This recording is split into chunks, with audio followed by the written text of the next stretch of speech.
ये कहानी एक ऐसे तांत्रिक की है जो अपने काले जादू से किसी को भी वश में कर सकता था। चाहे वो कितना भी बड़ा भक्त हो, चाहे कितना भी बड़ा तांत्रिक हो, उसके पास एक ऐसी विद्या थी जिस विद्या से वो हर किसी के ऊपर वशीकरण कर सकता था। कुछ खिला के नहीं, कुछ पिला के नहीं, अपनी आँखों से, अपने मंत्रों से ही इस तरह से वो वशीकरण करता था कि आदमी की बुद्धि भ्रष्ट हो जाती थी। आदमी उसके जो वो बोलेगा वही करेगा।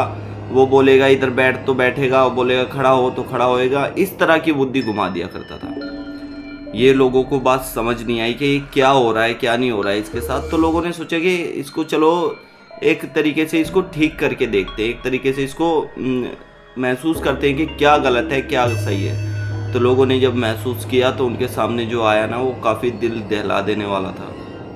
क्योंकि उस मोहल्ले से ना काफ़ी बच्चे गायब हुए थे, और जब सर्च किया गया ना तो आगे पता चलेगा कहानी में क्या है क्या नहीं। उससे पहले अभी तक आपने चैनल को अगर सब्सक्राइब नहीं किया है तो प्लीज़ दोस्तों पहले चैनल को सब्सक्राइब कर लो। साथ ही कमेंट सेक्शन में जाके ये कमेंट करो कि आपको वीडियो में क्या मिसिंग लगता है, क्या दिक्कत लगती है, क्या परेशानी लगती है। क्योंकि आप यार चैनल सब्सक्राइब नहीं करते। सब्सक्राइब करोगे तभी तो हमें और मोटिव मिलेगा कि हाँ भाई हम अच्छी बना रहे वीडियो, और ज़्यादा बनाए और लोगों तक पहुँचाएँ, तभी होता है यार हौसला अफजाई। प्लीज़ यार करो फटाफट से सब्सक्राइब करके ऑल के ऑप्शन को क्लिक करना और बेल आइकन को प्रेस करना, ताकि कोई भी अपडेट वीडियो आपसे मिस ना हो पाए। चलिए कहानी की ओर बढ़ते हैं और इस तांत्रिक के बारे में जानते हैं कि क्या था और किस तरह की विद्या इसे आती थी।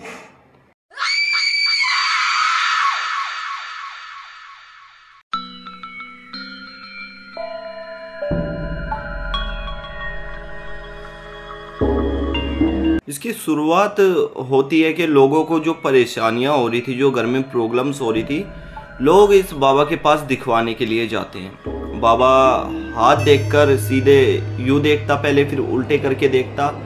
तो बाबा सारी दिक्कतें बता दिया करता था कि तुम्हारे घर में ये दिक्कत है, इस नाम का आदमी है उसने ये किया है, इस नाम के आदमी से ये हुआ है। मतलब बाबा इतना शक्तिशाली मान लो, या फिर उसके पास कुछ ऐसी विद्याएं मान लो थी जिसकी वजह से वो पहचान जाता था, जान जाता था इन सब चीज़ों को। लोग यूं ही आते रहे, बाबा को यूं ही प्रसाद चढ़ाते रहे, पैसे चढ़ाते रहे, बाबा का करते रहे।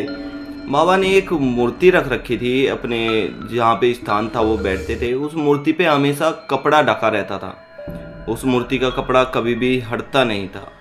तो लोग आते जाते तो लोग बोलने लगे, बाबा जब मूर्ति आपने घर में स्थापित कर रखी है तो इसका पर्दा हटाओ, हम भी मूर्ति के आगे हाथ जोड़े माथा टेकें।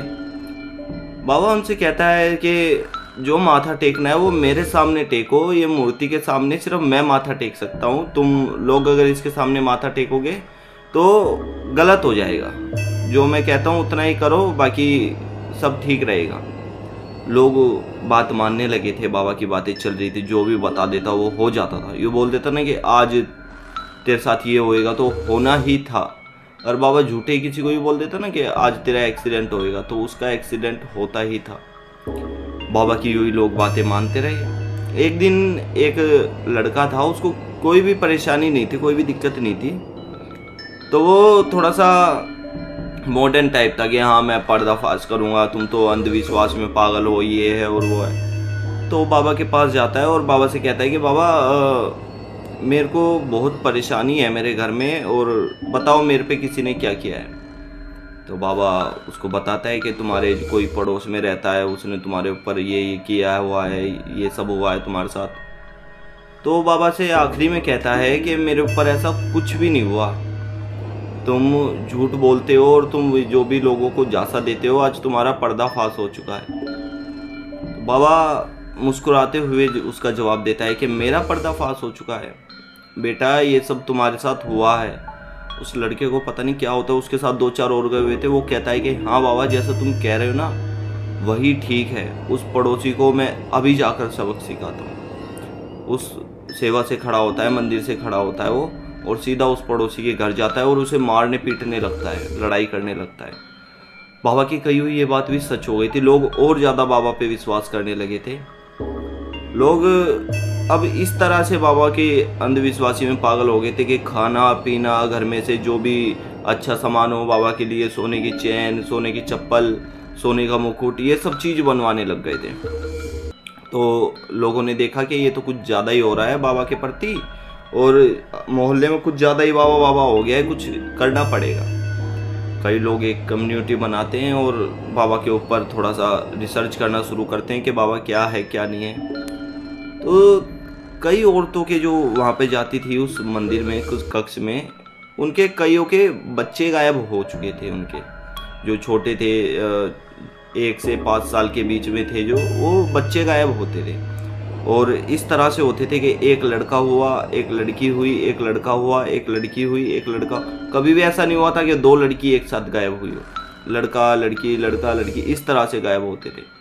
तो लोगों ने जब सर्च किया, लोगों ने देखा, तो उन्हें पता चला कि मंदिर के अंदर तक तो गए हैं लेकिन मंदिर से बाहर नहीं आए। और उनकी मम्मी को ये पता ही नहीं है कि उनके बच्चे गए कहाँ, मंदिर में ले गई थी नहीं ले गई थी, कहाँ छोड़ दिया कहाँ नहीं। कैमरे हमरे चेक करते हैं, लोग सर्च करते हैं तो पता चलता है। तो एक आदमी था ही कम्युनिटी में से ही, वो कहता है कि मैं अपनी पत्नी को बेचता हूँ अपने बच्चे के साथ और देखते हैं कि क्या होता है। क्योंकि महीने में 2 महीने में एक बच्चा गायब होता ही था, इस बार हुआ नहीं था। तो वो आदमी सोचता है कि मैं बेचता हूँ और मैं करता हूँ जो करना है। बेचता है अपने बच्चे को अपनी पत्नी के साथ। तो 1 दिन 2 दिन 3 दिन 8वें 9वें दिन उसका बच्चा भी उसी मंदिर से गायब हो जाता है। अब लोगों ने देखा है, लोग उनके पीछे पीछे हैं, तो देखते हैं कि मंदिर में से ही गायब हुआ है वही बच्चा। तो अब दिक्कत क्या है ये देखो तुम। पहले तो अंदर जाते हैं, देखते हैं तो बाबा उस बच्चे को एक बड़ी सी वो थी हवन की अंगीठी, उसके सामने बिठा के कुछ मंत्रों का जाप कर रहा था, कुछ कर रहा था। और उस बच्चे के धीरे धीरे अंगों के अंदर सुइयां चुभा रहा था। और लास्ट में वो उन बच्चों को उसी आग में झोंक दिया करता था। उस घर से करीब 8-9 बच्चों की अस्थियां मिली हैं, अलग अलग बैन मोरो, अलग अलग लोगों की 8 अस्थियां मिली। और जब इनको पता करवाया गया, जब उनको दिखवाया गया, तो ये 1 से लेके 5 साल के बच्चे के अंदर ये सारी जितनी भी हड्डियां थी ये थी। तो लोगों को ये पता चला कि हाँ भाई बाबा बच्चों के साथ ये करता है, इसीलिए बाबा को ये शक्तियाँ प्राप्त है। अब बाबा से कौन पंगा ले, बाबा तो सिद्धिमान आदमी है, अब इतनी शक्तियाँ हैं कि अब तक और भी हो। तो लोगों ने एक दिन रात को सोचा कि बाबा के घर में एकदम से घुस जाएंगे और बाबा को वहाँ से उठा के ले जाएंगे। जब तक बाबा के पास अपना सामान नहीं होगा, माला अंगूठी ये सब चीज़ जो होती है, जब तक क्या ही कर लेगा बाबा। लोग रात को घुटते हैं, बाबा के घर में जाते हैं, घुसते हैं, बाबा कमरे में था ही नहीं। बाबा उसी दिन वहाँ से छोड़कर कहीं और भाग चुका था, कहीं जा चुका था। लोगों को आज तक नहीं पता बाबा कहाँ गया कहाँ नहीं। जब उस मूर्ति से कपड़ा उठाया गया ना, तो उस मूर्ति के पीछे किसी भगवान की नहीं बल्कि एक शैतान की मूर्ति पाई गई थी, जिस शैतान की वो बाबा पूजा करता था, जिसकी वजह से उस बाबा को इतनी शक्तियाँ प्रदान थी, इतनी शक्तियाँ मिली हुई थी। तो दोस्तों इन अंधविश्वासों से उठकर अपना ही एक अलग रूल बनाओ, हनुमान चालीसा पढ़ो, भगवान को याद करो, मन ही मन भगवान का जाप करते रहो। ये सब चीज़ें ज़्यादा बेनिफिट देती है, बल्कि इससे कि किसी के पास जाके उससे ज्ञान लेना, किसी के पास जाके अपनी समस्याएं बताना, एक को बताने से वो चारों में फैलती है, यही फिर मजाक बन जाता है। आज की कहानी में इतना ही था। नमस्कार, जय भोलेनाथ। आपको कहानी अच्छी लगी हो तो प्लीज़ चैनल को सब्सक्राइब कर देना, बेल आइकन को प्रेस करना, ऑल के ऑप्शन को क्लिक करना। साथ ही हमें कमेंट सेक्शन में बताना कि आपको और किस तरह की कहानियाँ चाहिए। आज की स्टोरी में इतना ही। नमस्कार, जय भोलेनाथ। मेरा नाम शंकर है, मैं कहानियाँ सुनाता हूँ।